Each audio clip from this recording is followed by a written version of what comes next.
Bismillahirrahmanirrahim. Assalamualaikum warahmatullahi wabarakatuh. Alhamdulillahilladzi arsala rasulahu bil huda wa dinil haq liyuzhirahu 'ala dini kullih wa kafa billahi syahida. Asyhadu an la ilaha illallah wahdahu la syarikalah wa asyhadu anna Muhammadan abduhu wa rasuluh alladzi la nabiyya ba'da. Subhanaka la ilma lana illa ma 'allamtana innaka antal alimul hakim. Alhamdulillah, di kesempatan hari ini kita masih bisa dipertemukan kembali dalam kesempatan yang insya Allah dimuliakan ini. Sahabat Surga Bisnis, insya Allah pada edisi yang ke-6 ini kita akan membahas tema yang baru gitu ya. Tentunya ini sangat sangat menarik, nanti akan dibahas gitu ya, akan dikupas tuntas lebih jauh lagi, dan sudah tidak asing telah hadir di tengah-tengah kita, yaitu pemateri Ustadz Amas. Assalamualaikum warahmatullahi wabarakatuh. Waalaikumsalam warahmatullahi wabarakatuh. Bagaimana kabarnya Ustadz Amas? Alhamdulillah sehat. Ya, sehat. Alhamdulillah. Dan tentunya puja dan puji senantiasa kita panjatkan kehadirat Allah Subhanahu wa taala, yang mana atas curahan limpahan nikmatnya sehingga sampai hari ini kita masih diberikan kenikmatan, nikmat sehat, nikmat usia, dan tentunya nikmat yang luar biasa, yaitu nikmat iman dan nikmat Islam. Salawat serta salam semoga tetap tercurah limpahkan kepada junjungan alam, baginda alam, habibana wa nabiyana Muhammad sallallahu alaihi wasallam, kepada para keluarganya yang beriman, para sahabatnya, tabi'in, tabi'un tabi'in, dan mudah-mudahan sampai kepada umatnya, dan tentunya kita menjadi bagian dari apa yang mendapatkan syafaat dari Nabi Sallallahu Alaihi Wasallam. Amin. Baik, sahabat bisnis, pada kesempatan kali ini kita akan membahas mengenai tema yaitu anatomi bisnis syariah, gitu ya. Dan tentunya berbicara mengenai anatomi, gitu ya, ini merupakan cabang ataupun struktur yang dimana antara bagian yang satu dengan yang lainnya itu saling berhubungan. Seperti anatomi tubuh manusia gitu ya. Pastinya ini ada beberapa organ-organ yang tentunya ini saling berhubungan seperti itu. Nah, seperti apa anatomi bisnis syariah ini, dan tentunya tujuan kita supaya bisnisnya itu berkah, insya Allah akan dibahas oleh Ustadz Amas pada kesempatan kali ini. Baik, untuk mengefektifkan waktu langsung saja, dan tentunya kita buka dengan bersama-sama membaca basmalah. Bismillahirrahmanirrahim. Baik, saya persilakan kepada Ustadz Amas untuk menyampaikan pemaparannya pada kesempatan kali ini. Baik, terima kasih Kang Yanyan. Assalamualaikum warahmatullahi wabarakatuh. Waalaikumsalam warahmatullahi wabarakatuh. Alhamdulillahirabbil alamin, hamdan katsiran thayyiban mubarakan fih. Asyhadu an la ilaha illallah wahdahu la syarikalah wa asyhadu anna Muhammadan abduhu wa rasuluhu la nabiyya ba'da. Amma ba'du. Sahabat bisnis yang dirahmati Allah Subhanahu wa taala, bicara tentang bisnis ya, apabila satu proses bisnis itu kita bedah dengan pisau bedah sistem bisnis gitu ya. Tentu dalam bisnis syariah kita akan temukan ya, bahwa ternyata dalam anatomi bisnis syariah itu terdiri dari 3 unsur, yaitu yang pertama input, proses, dan output ya. Input sendiri diantaranya ada beberapa bagian. Yang pertama yaitu mental entrepreneurship atau motivasi atau mental sebagai seorang pebisnis ya. Yang kedua yaitu ada keahlian, knowledge atau skill ya. Dan yang ketiga ada sumber daya manusia, ada sumber daya atau proses ya, dan ada finansial atau modal. Itu untuk input. Dan untuk proses itu ada beberapa bagian juga. Yang pertama ada proses pembentukan strategi bisnis, ada proses manajemen bisnis, ada proses operasi atau produksi, ada proses manajemen keuangan dan proses manajemen pemasaran. Ya. Nah, untuk output sendiri dari proses bisnis itu tentu yang diharapkan adalah yang pertama profit, ya, atau keuntungan. Yang kedua pertumbuhan, karena bisnis butuh pertumbuhan. Yang ketiga itu keberlangsungan. Dan yang tentu tidak dilupakan bagi seorang pebisnis syariah, pebisnis muslim, ini hal yang tidak boleh dilupakan adalah keberkahan. Itu yang tidak ada dalam teori bisnis manapun kecuali dalam bisnis syariah kan ini. Jadi keberkahan ini sering dilupakan, ya. Ya. Bisnis syariah itu dapat menghasilkan output yang diinginkan tadi berupa profit, perkembangan, keberlangsungan dan keberkahan apabila ia memiliki kelengkapan bagian-bagiannya, ya. Di antaranya ada 8 kelengkapan. Ya, kita akan bahas satu persatu, ya. Yang pertama yaitu berupa motivasi atau motivasi dan mental bisnis syariah. Ya. Motivasi atau dorongan pebisnis syariah tidak ada lain yaitu dalam rangka bekerja memenuhi kewajiban dari Allah Subhanahu wa taala untuk memperoleh nafkah penghidupan atau materi yang berkah dan berlimpah. Ya. Jadi bukan hanya berlimpah tapi juga berkah. Gitu ya. Ini penting, ya, standar bagi seorang pebisnis syariah. Tidak hanya berlimpah tapi juga berkah, gitu ya. Kenapa harus berkah dan berlimpah? Karena jadi satu kewajiban bagi seorang laki-laki muslim itu mencari nafkah dengan cara yang baik, yang ma'ruf, gitu ya. Sebagaimana Allah mengingatkan wa 'alal mauludi lahu rizquhunna wa kiswatuhunna bil ma'ruf, gitu ya. Jadi dan kewajiban ayah adalah memberi makan dan pakaian pada para ibu dengan cara yang ma'ruf. Itu yang Allah ingatkan dalam surat Al-Baqarah ayat 233. Nah, mental seorang pebisnis syariah adalah tidak mengenal putus asa. Tadi sisi motivasi, ya. Nah, sisi mental sendiri tidak mudah putus asa.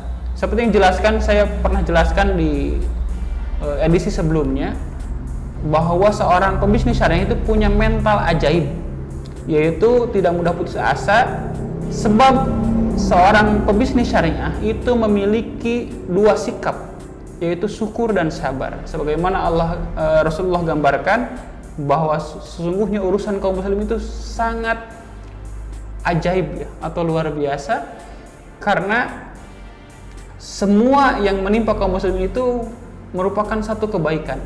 Apabila menerima kesenangan, dia bersyukur, itu jadi kebaikan bagi dirinya. Apabila menerima musibah atau sesuatu yang pahit, mereka bersabar dan itu jadi kebaikan bagi dirinya. Dan ini tidak berlaku bagi kaum lain kecuali bagi kaum muslimin, gitu ya. Itulah mental seorang pebisnis syariah yang tidak dimiliki oleh pebisnis lain, gitu ya, di luar Islam, gitu ya. Dan itulah yang disebut dengan tawakal, gitu ya. Tawakal, ya. Jadi baik motivasi maupun mental seorang pebisnis syariah, keduanya bersandar pada asas yang satu, yaitu keyakinan yang kokoh atau akidah. Karena tanpa keyakinan yang kokoh atau akidah yang kuat, maka seseorang tidak bisa bertawakal kepada Allah Subhanahu wa taala. Itu anatomi bisnis yang pertama. Jadi kelengkapan supaya mendapatkan output bisnis yang diharapkan, ya. Yang kedua berupa keahlian, knowledge atau skill, ya. Knowledge dan skill. Jadi seorang pebisnis syariah memiliki pengetahuan dan keahlian itu jadi satu hal yang wajib, ya. Wajib dimiliki oleh seorang pebisnis syariah, ya. Seorang pebisnis syariah adalah seseorang yang disebut dengan lifetime learning, ya. Seseorang yang terus belajar, terus mengupgrade diri, gitu ya. Untuk apa? Untuk keberlangsungan bisnisnya, untuk perkembangan bisnisnya, agar dia bisa menjalankan bisnisnya, gitu ya. Sebagaimana Allah juga mengingatkan wala taqfu ma laysa laka bihi, dan janganlah kamu mengikuti apa yang kamu tidak mempunyai pengetahuan tentangnya, gitu ya. Ma laysa laka bihi ilmun, gitu ya, yang kamu tidak punya pengetahuan tentangnya. Inna sam'a wal basar wa fuad, ya, karena sesungguhnya pendengaran, penglihatan, dan akal pikiran, kullu, semuanya itu ulaika kana anhu mas'ulan, ya. Jadi semua itu akan diminta pertanggungjawaban di hadapan Allah Subhanahu wa taala. Jadi kebiasaan seorang pebisnis syariah itu biasakan al ilmu qabla amal. Dahulukan ilmu sebelum amal, gitu ya. Nah, knowledge atau pengetahuan yang wajib bagi jadikan bekal seorang pebisnis syariah itu ada dua. Yang pertama yaitu thaqafah Islam, hukum-hukum syariah yang berkaitan dengan bisnis yang akan digelutinya, gitu ya. Kalau zaman sahabat dulu, zaman kekhalifahan itu ada yang namanya qadi muhtasib, ya. Seorang qadi muhtasib itu seorang hakim yang tugasnya pergi ke pasar, mengawasi para pengusaha, mengawasi para pedagang, memastikan proses transaksi yang terjadi di pasar itu sesuai dengan tuntunan syariah, memastikan setiap pedagang itu memahami fikih-fikih dagang, ya. Dan dia yang kalau menemukan pedagang yang tidak menguasai fikih dagang, dia akan memberikan sanksi dan menegurnya, gitu ya. Ya, jadi wajib, gitu ya. Sebagaimana Imam Malik pun senantiasa mengingatkan, seseorang yang tidak belajar fikih dagang pasti dia akan memakan riba, sesuatu yang haram, ya, suka ataupun tidak. Jadi kalau kita tidak memahami fikih-fikih Islam tentang bisnis yang kita geluti, itu alamat kita akan memakan sesuatu yang haram, gitu ya. Yang mana seorang pebisnis muslim itu senantiasa memperhatikan antara halal dan haram dari proses bisnisnya, karena keharaman, ya, itu akan merusak keberkahannya, ya. Dan yang kedua, yang pengetahuan yang harus dimiliki oleh seorang pengusaha syariah atau pebisnis syariah adalah ilmu tentang bisnis yang akan digeluti, ya. Jadi bagaimana ilmu membuat perencanaan bisnis, manajemen bisnis, bagaimana cara membentuk sistem produksi yang baik, bagaimana cara memasarkan yang baik, itu semua hal yang berkaitan dengan bisnis yang akan digeluti itu wajib dikuasai sebagai bentuk ketawakalan kita dan memenuhi kewajiban kita dalam rangka melakukan sunatullah yang sudah Allah gariskan, ya, yang menjadi kewajiban bagi setiap manusia yang tidak bisa terlepas, gitu ya. Nah, sedangkan bicara tentang keahlian atau keterampilan itu harus dimiliki oleh seorang pengusaha syariah atau syariahpreneur untuk mempermudah dan percepat berjalannya sunatullah bisnis tersebut. Jadi dengan keahlian dan keterampilan yang dimiliki oleh pengusaha syariah ini akan memperlancar dan mempermudah berjalannya bisnis, gitu ya. Nah, dan bagian atau komponen ketiga yang agar mendapatkan output dari bisnis syariah yang diharapkan yaitu berupa modal atau finansial, ya. Jadi sedikit atau banyak modal finansial ini pasti dibutuhkan dalam sebuah aktivitas bisnis, gitu ya.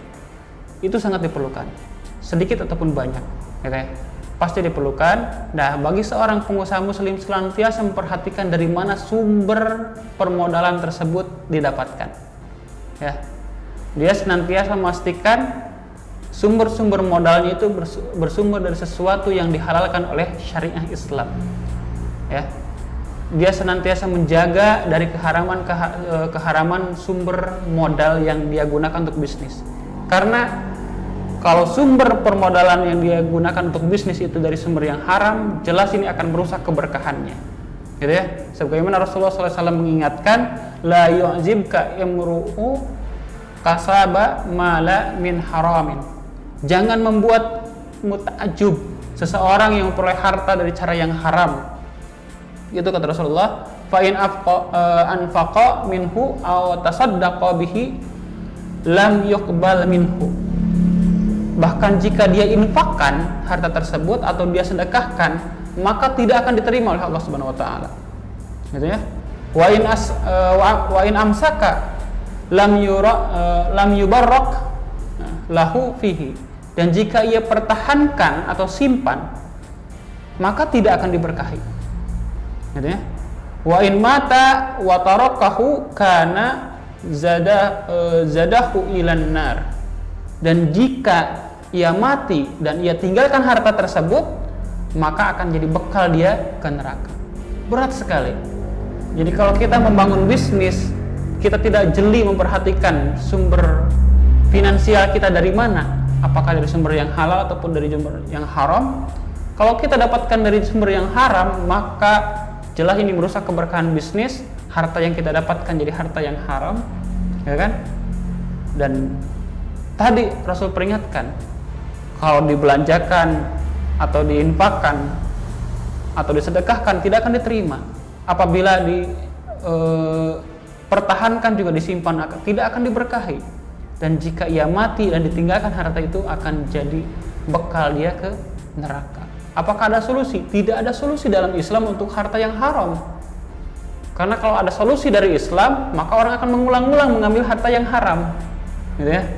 Nah, jadi modal finansial seorang syariahpreneur atau seorang pebisnis syariah itu diperoleh melalui jalan-jalan permodalan syariah yang sudah ditentukan, baik berupa qard atau piutang, atau murabahah, mudharabah, inan, wujuh, mufawadah. Dan modal finansial seorang pebisnis syariah itu sama sekali harus steril dari riba dan jenis-jenisnya. Itu ya, harus diingat. Dan yang keempat, bagian-bagian keempat yang akan mampu memberikan output yang diharapkan dari bisnis syariah itu berupa sumber daya manusia. Ya. Jadi sumber daya manusia adalah bagian terpenting bagi sebuah bisnis. Ya. Jadi sumber daya manusia itu menentukan sebuah bisnis, ya. Dan semakin besar usaha, semakin penting peran sumber daya manusia ini yang bekerja di dalamnya, gitu ya. Nah, dalam menentukan sumber daya manusia ini, Islam itu mempunyai standar-standar tertentu, ya. Tentu harus profesional, gitu ya. Baik pemilik maupun yang bekerja di dalam bisnis kita harus memiliki sikap profesionalisme dalam pekerjaannya, ya. Dan profesionalisme yang distandarkan dalam Islam itu setidaknya ada 3 standar dalam Islam seseorang itu punya sikap profesional. Apa saja? Yang pertama, amanah, ya, menepati janji, tidak khianat, ya, dapat dipercaya, ya. Baik atasan ataupun pekerja, pemilik ataupun pekerja itu sama-sama harus punya sikap amanah. Pekerja ya amanah dalam pekerjaannya, dalam melakukan pekerjaannya, tidak berkhianat, tidak mencuri-curi, ya. Begitupun owner atau pemilik juga punya amanah, ya. Sifat amanah, dia menjamin tidak melakukan penipuan dalam artian membayar hak-hak pekerja, gitu kan. Dan bisa menjamin produknya terhadap konsumen dan lain sebagainya. Yang kedua, kafaah, ya. Jadi tidak cukup amanah saja, yang kedua itu kafaah, yaitu memiliki kemampuan dan kecakapan. Ya. Baik pemilik ataupun pekerja sama-sama memiliki skill, ya, kemampuan dan kecakapan. Ya. Jadi kita mempekerjakan orang itu harus sesuai dengan mencari orang yang memiliki kemampuan yang sesuai kebutuhan kita. Jangan asal rekrut saja, gitu ya. Dan yang ketiga, himatul amal, memiliki etos kerja yang tinggi, ya. Walaupun skillnya bagus, kemampuannya bagus, keahliannya bagus, tapi etos kerjanya malas-malasan, gitu ya. Kadang-kadang sering, ya, kerjanya nggak all out, gitu kan. Sering malas-malasan, sering korupsi waktu, juga tidak masuk. Jadi 3 hal ini yang jadi standar profesional dalam Islam. Karena kenapa harus memperhatikan 3 hal ini? Karena Rasulullah SAW mengingatkan, ida asnida amru illa ghairi ahlihi. fantadir sa'ata. Ya, jadi jika satu urusan diserahkan kepada orang yang bukan ahlinya, maka tunggulah kehancuran bisnis kita, gitu ya. Nah, itu 4 dari 8 ya bagian-bagian bisnis syariah, di anatomi bisnis syariah yang akan memberikan output sesuai harapan. Ya. Lalu berikutnya apa? Yang kelima sampai ke-8 itu bisa sahabat bisnis saksikan di anatomi bisnis bagian kedua. Allah a'lam bishawab. Syukran jazakallah khairan katsiran kepada Ustaz Damas yang sudah memaparkan materi pada kesempatan kali ini. Mungkin ada pertanyaan nih Ustaz Damas ya. Berbicara mengenai anatomi tadi sudah dijelaskan bahwa ada 8 gitu ya. Kemudian tadi sudah disampaikan mengenai 4 bagian gitu ya. Dan apa nama itu? Yang ketiga itu kan berkaitan dengan modal gitu ya. Iya. Mungkin banyak gitu ya sebagian pengusaha muslim gitu ya hari ini yang memang itu memiliki modal gitu ya, misalkan dengan cara meminjam gitu ya ke perbankan dan lain sebagainya gitu ya. Sehingga kan itu kan statusnya kan berkaitan dengan aktivitas ribawi gitu ya, seperti itu. Walaupun bisa jadi usahanya dia maju gitu ya, kemudian dia buka pesantren bisa jadi gitu ya, kemudian dia sedekahnya banyak dan lain sebagainya seperti itu. Nah, bagaimana tanggapannya itu, Ustaz Damas? Ya, ini sangat menarik pertanyaannya ya. Jadi bicara tentang bagaimana pengusaha yang modal bisnisnya itu dari justru pinjaman-pinjaman yang mengandung unsur riba ya. Saya katakan dalam sistem Islam orang yang mau berbisnis dengan pola syariah, terikat dengan hukum syariah, syariah menjamin memberikan kesuksesan yang nyata, real sukses, bukan looking sukses. Seperti yang dikatakan oleh Kang Yanyan tadi, mereka pinjamannya riba walaupun mungkin bisnisnya maju.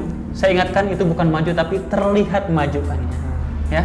Karena pada faktanya orang yang memulai bisnisnya dengan utang riba, saya silahkan Kang Yanyan survei sendiri, semakin bisnisnya berkembang semakin besar hutangnya. Ya, semakin bisnisnya besar semakin besar hutangnya. Ya. Itu faktanya, gitu ya. Dan itu yang dikatakan looking sukses, terlihat sukses, tidak real sukses, gitu ya. Jadi kenapa seperti itu? Karena Allah sendiri sudah yang menjamin itu, ya. Allah sendiri mengatakan dalam Al-Quran, Allah akan menyuburkan sedekah dan memusnahkan riba. Apa artinya? Kalau orang membangun bisnisnya dengan riba, satu titik Allah pasti musnahkan. Mungkin dia mencapai puncak tertentu, nanti Allah baik perlahan ataupun sekaligus pasti Allah musnahkan. Dia akan turun lagi, surut lagi, surut lagi, surut lagi, surut lagi, ya. Karena apa? Dia sistem pola mengembangkan bisnisnya pun seperti itu. Pertama dia mengembangkan bisnis dari nol, satu titik dia dapat tawaran nih untuk mengembangkan bisnisnya, ditawari uang pinjaman dengan bunga sekian. Mungkin saat menerima uang itu dia merasa wah bisnisnya bisa berkembang dengan pesat gitu kan. Wah ini dengan mudah nih melipat gandakan bisnisnya, 2 kali lipat lebih berkembang ya. Tanpa sadar dia itu dipaksa mengembangkan bisnis di luar kapasitasnya.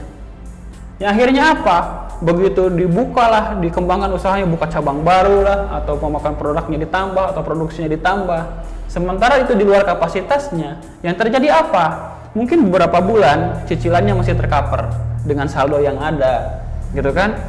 Sementara inputnya atau pemasukannya tidak sebesar itu, gitu ya.